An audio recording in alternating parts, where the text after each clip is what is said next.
सभी को मेरा राम राम। बहुत ही सही जगह क्लिक किया बच्चों आपने, ध्यान समझिएगा। आज हम करने जा रहे हैं चैप्टर 1 साइंस का पार्ट आगे के जो भी मैंने पीछे बताया, ठीक है। तो पहले आप पहले वाली वीडियो देखें, उसके बाद इंट्रोडक्शन कराने जा रहे हैं, पहले वाली वीडियो देखिएगा तो वहाँ से थोड़ी चीज़ें आपको क्लियर होंगी, ठीक है। तो आगे चलते हैं, अब ज़रा ध्यान समझिएगा। तो सबसे पहले हमारा टॉपिक क्या है, change of state of matter, है ना, कि मैटर की जो स्टेट है वो क्या होती है हमारी, चेंज होती है, ठीक है। चेंज का मतलब परिवर्तित होना, ठीक। तो होता क्या है बच्चा, भाई कोई सॉलिड से लिक्विड बनता है, लिक्विड से गैस बनता है, गैस से लिक्विड सॉलिड बनता है, इस तरीके से चलती रहती है कहानी, है ना। तो वो कैसे होता है, तो सबसे पहला है हमारा effect of change of temperature. अगर हम टेम्परेचर बढ़ाएंगे तो क्या होगा, बर्फ क्या होगी, पिघल जाएगी सॉलिड से लिक्विड में। फिर पानी जो है वो किस में कन्वर्ट हो जाएगा, वेपर में, भाप में कन्वर्ट हो जाएगा, है ना। जैसे आप घर में खाना बनाते हैं, पानी गर्म करते हैं, तो वाटर किस में कन्वर्ट होता है, गैस में कन्वर्ट होता है। तो यानी कि effect of change of temperature का मतलब यह है कि जो सॉलिड है वो लिक्विड हो जाएगा और जो लिक्विड है वो गैस हो जाएगा, ठीक है, टेम्परेचर चेंज करने पर। पहला पॉइंट, ठीक। तो यहाँ तक किसी को कोई दिक्कत, इसी देखो, जो सॉलिड से अगर लिक्विड बनता है तो उसे क्या कहते हैं, उस प्रोसेस को, उसे प्रोसेस को होता है गलनांक, ठीक है। उस प्रोसेस को क्या कहते हैं हम, गलनांक कहते हैं, ठीक। फ्यूजन हिंदी, इंग्लिश में, हिंदी में गलनांक, ठीक है, हाँ, ठीक। और उसके बाद जब लिक्विड से गैस बनता है तो उसे बोलते हैं, हाँ, हिंदी में बोलते हैं वाष्पीकरण, इंग्लिश में वेपराइजेशन, हिंदी में वाष्पीकरण, ठीक है। यहाँ तक कोई डाउट, चलिए। हाँ, ये आप एग्जांपल ले सकते हैं, कोई सा बर्फ का पानी बनना, पानी का गैस बनना, ठीक है। चलिए, तो ये एक बेसिक मैंने आपको समझा दिया। अच्छा, उसके बाद क्या होता है बेटा, गैस को हम कंडेंस भी कर सकते हैं, रिवर्स प्रोसेस। जैसे आपने क्या करा, बर्तन लिया, बर्तन के ऊपर जो है, हाँ, कुछ हमारा मान लो नीचे बाउल था, उसके ऊपर एक ढक्कन रख दिया कुछ, ठीक।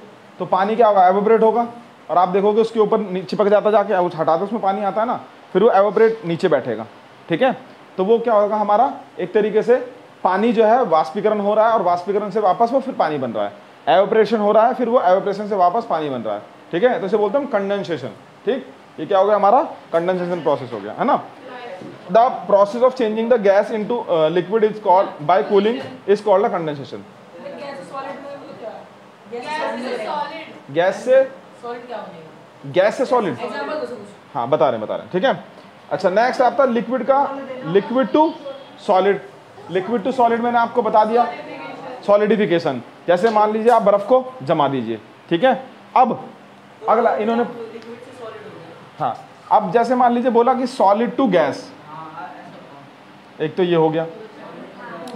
अब ये कह रहे हैं गैस टू सॉलिड, है ना।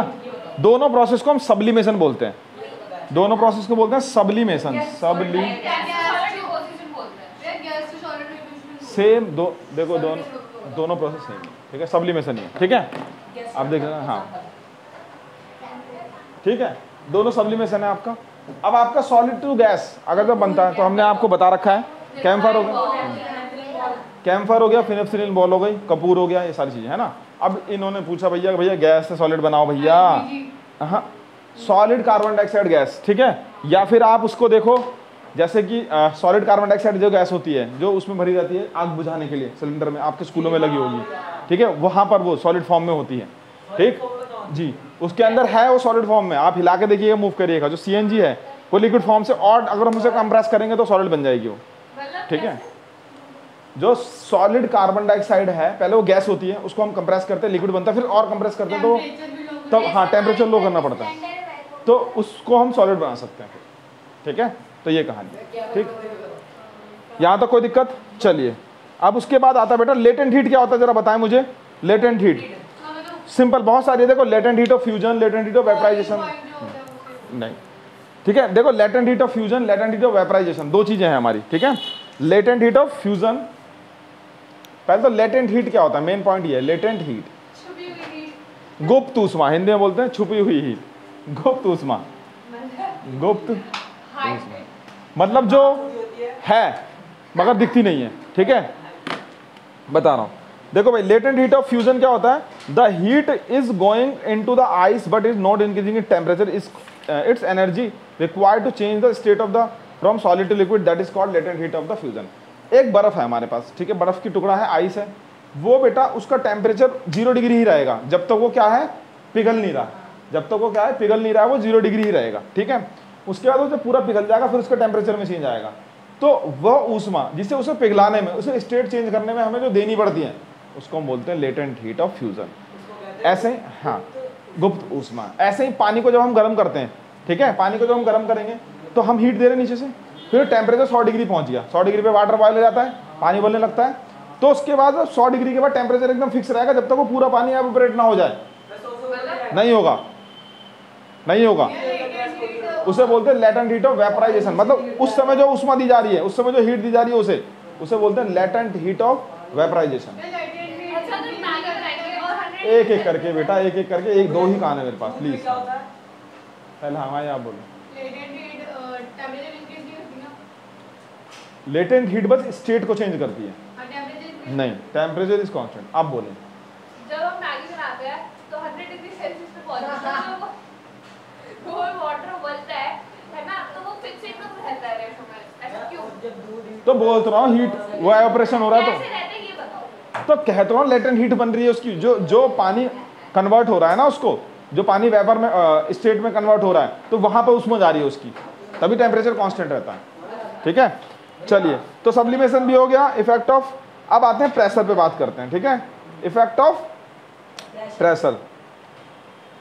ठीक, यहां तक तो कोई डाउट नहीं। चलिए, तो देखो अगर हम प्रेशर करेंगे तो क्या होगा बेटा, अगर मान लो जी गैस है, गैस को हाईली प्रेशर से कंप्रेस करके सिलेंडर में भर देते हैं। आप सिलेंडर को कभी भी उठा के देखना, ऐसे हिला के देखना, ऐसे लगेगा कि वो लिक्विड है मगर निकलती क्या है, गैस, ठीक है। और उसे प्रेशर से दबाएंगे तो क्या बन जाएगी, सॉलिड बन जाएगी, ठीक है। तो अगर हम टेम्परेचर, प्रेशर का इफेक्ट क्या पड़ता है, लिक्विड, गैस से लिक्विड, लिक्विड से सॉलिड कन्वर्ट हो जाएगा, ठीक है। तो ये चीज, ठीक। अच्छा, उसके बाद आता है नेक्स्ट हेडिंग है आपकी एवोप्रेशन। हाँ, वाष्पीकरण, इवोप्रेशन, इवोप्रेशन मतलब वाष्पीकरण। देखिए अब क्या है बेटा, अब नेक्स्ट टॉपिक है हमारा इवोप्रेशन, वाष्पीकरण, ठीक है। Factor affecting the evaporation. देखो भैया, सिंपल सी बात है, 4 बहुत इंपॉर्टेंट फैक्टर है, ये आपके पेपर में पक्का इससे क्वेश्चन बनेगा ही बनेगा, गारंटेड बनेगा, ठीक है, डेफिनेटली बनेगा, ठीक है। तो ये चारों पॉइंट आपको पता होना, मैंने पॉइंट लिखे हैं अभी, इसकी जो मैं समझा देता हूँ, बाकी अपने तरीके से आप बना के लिख लीजिएगा, ठीक है। इसके जो नोट्स हैं वो अवेलेबल हो जाएंगे आपको गूगल ड्राइव पे, ठीक है। अब इधर देखिए जरा, अब क्या है, टेम्परेचर सबसे पहला। तो वैसी बात बताओ, सिंपल सा लॉजिक है बेटा, अगर मान लीजिए कोई भी, हाँ, कोई भी हमने बाउल लिया, हमने उससे हीट करना स्टार्ट कर दिया, टेम्परेचर बढ़ा दिया, तो जब टेम्परेचर बढ़ा देंगे तो ऐसी स्थिति में क्या होगा, ऐसी स्थिति में ये होगा जी, ऑब्वियस सी बात है, एवोप्रेशन जल्दी हो जाएगा। वाष्पीकरण मतलब जो वाटर है वो बहुत जल्दी गैस बनेगी, है ना। तो पहला पॉइंट, टेम्परेचर इंक्रीज करने पे क्या होगा, एवोप्रेशन क्या हो जाएगा, बढ़ जाएगा, बढ़ जाएगा। नेक्स्ट है बेटा सरफेस एरिया। सरफेस एरिया की बात करते हैं। अगर मान लीजिए सपोज मैंने 2 बाउल लिए, listen all of you, 2 bowl लिए, उसकी थिकनेस सेम है, मटेरियल सेम है, बस उसका साइज मैंने ऊपर नीचे कर दिया, तो अब बताइए किसमें ज्यादा एवोप्रेशन होगा, किसमें कम होगा, बड़े वाले, बड़े वाले में। बस मेरे को बोलने दीजिए, मुझे बोलने दीजिए, ठीक है। तो देखो होता क्या है बच्चा, कि ऑब्वियस सी बात है, सरफेस एरिया बड़े होने की वजह से क्या होगा, जो वाटर मॉलिक्यूल हैं वो बहुत ज़्यादा निकलेंगे, है ना। अब इस रूम में मान लीजिए मैंने 10 लोग ठूस दिए, कोई दिक्कत नहीं, आराम से निकल जाएंगे। 50 लोग ठूस दिए, निकलने में दिक्कत होगी नहीं होगी, तो ये चीज़ है ना। तो यहाँ पर क्या होगा कि अगर हमारा क्या है बच्चा, लिसन ऑल ऑफ यू, अगर हमारा क्या है कि सरफेस एरिया अगर बढ़ा देंगे तो एवोप्रेशन क्या हो जाएगा, बढ़ जाएगा, ठीक है। अब आता है ह्यूमिडिटी। ह्यूमिडिटी क्या होता है बेटा, ह्यूमिडिटी होती है पानी में, हवा में पानी की मात्रा, है ना। आपने हिंदी में इसे बोलते हैं आर्द्रता, क्या कहते हैं जी, आर्द्रता। अभी भी तो हवा में है पानी, बारिश होती है, ड्रॉपलेट्स जो हैं, जैसे आपने एक वाटर बोतल रखी ठंडी, उसके चारों तरफ पानी चिपक जाता है, क्या क्या उस बोतल में होल रहता है, या फिर गिलास में होल रहता है, या फिर किसी बर्तन में होल रहता है, तो छेद नहीं होता ना किसी में। वो क्या होता है, एनवायरनमेंट के अंदर जो भी वाटर ड्रॉपलेट हैं वो उस पर स्टिक करते हैं, और वहाँ से मतलब क्या होता है कि वो टेम्परेचर बाहर वाला और अंदर वाला दोनों टेम्परेचर इक्विलिब्रियम में आने की कोशिश करता है। भाई वो भी सी बात है, पानी जो ठंडा वो गर्म होने की कोशिश करेगा, जो बाहर का टेम्परेचर है थोड़ी देर अपने आप ही गर्म हो जाता है, आपने देखा ये तो ऐसे स्थिति में क्या होता है कि वो बाहर के जो आसपास के जो ड्रॉपलेट हैं उसे स्टिक करा देते हैं, है ना, और वो एवोपरेट होने लगते हैं और टेम्परेचर मेंटेन होने लगता है। ठीक है, तो ये कहानी है। तो ह्यूमिडिटी अगर बढ़ेगी तो एवोपरेशन क्या हो जाएगा, घट जाएगा। ऑब्वियसली बात है, जैसे मान लो यहाँ पे पानी है पहले से और मैं नीचे से पानी और ला रहा हूँ, तो क्या होगा, जगह है ही नहीं, तो एवोपरेशन घट जाएगा। ठीक है, जैसे कि मान लो पहाड़ पे जाएंगे तो वहाँ पे खाना बहुत देर में बनता है, यही रीज़न है, वहाँ पे पानी की मात्रा ज़्यादा होती है। ठीक है, हाँ, एटमॉस्फेरिक प्रेशर भी वहाँ पे कम होता है। ठीक है, एटमॉस्फेरिक प्रेशर कम होता है, टाइम लगता है। ठीक है, अब विंड स्पीड का मतलब क्या है बेटा, जैसे मान लो एक बाउल लिया मैंने और मैं उसे मतलब पानी को गर्म कर रहा हूँ और यहाँ पे पंखा लगा दिया, तो क्या होगा, वहाँ से जैसे एवोपरेट होगा पानी ऊपर आएगा, वहाँ से उसे हटा देगा, ऐसे हटाएगा, है ना। तो जल्दी जल्दी ऐसे प्रोसेस क्या हो जाएगा, फास्ट हो जाएगा। ठीक है, ऐसे, यस, यही वाली बात है। ठीक है, ऐसे क्या हो जाएगा, बहुत, अगर विंड स्पीड अगर मान लीजिए बढ़ जाएगी तो एवोपरेशन क्या होगा, बढ़ जाएगा।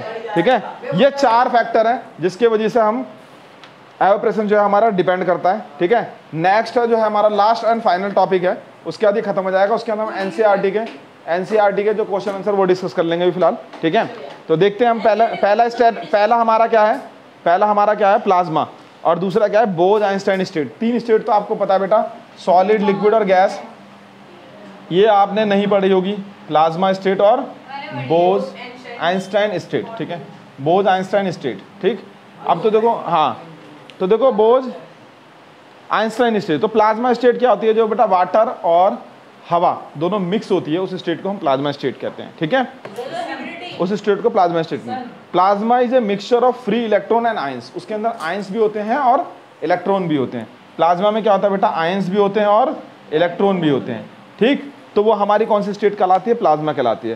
Plasma occur naturally in the star, किसके अंदर होता है, स्टार में होता है और सन में होता है। ठीक है, the sun and the star glow because of the presence of the plasma in them.